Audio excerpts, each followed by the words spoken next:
Tip number 251 from the book 501 Contractor Tips. If you have the lowest prices in town, make sure that you share this information with everyone, because there's a good chance you're going to have more work than you know what to do with. And for the most part, there are a few ways to do business. One of them is to charge people more money and do less work. And the other would be to charge people less money and do more work. You would make your money up on the volume of work. So for example, I knew a guy who did about, let's just say $1 million worth of business a year. And he used to make about 20% on his jobs. And he did pretty good. And when he did more work, he got to the point where, let's just say he's doing about 10 million a year, and 20% of that is a lot.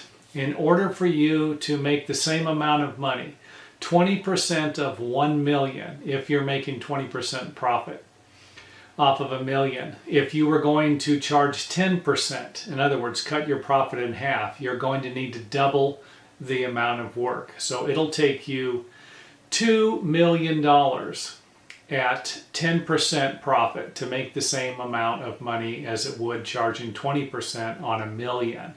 So if you are going to charge the lowest prices in town, and you'd better be prepared to start, your name's going to get around fast. Now, if you charge low prices, get a lot of work, raise your prices, it'll all average out. It doesn't take long for the bargain hunters, as we might call them. Some of you are going to call them cheapskates.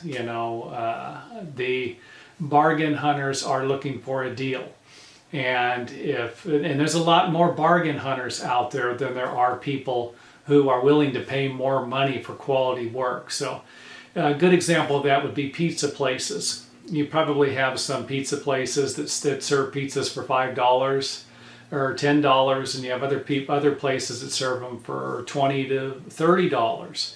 And the quality is a lot different in these pizzas, but there's a lot more people who are going to gravitate towards the cheaper items most of the time, even expensive people who make a lot of money or have a lot of money. It's just kind of one of those things. I'm not a big fan of this method. If you're going to charge people low prices, get the work and raise your prices. Don't continue to do a lot of volume for low prices. It's really not worth it. If you're forced to and you have to, I understand that, but when the good times come, make sure that you raise your prices.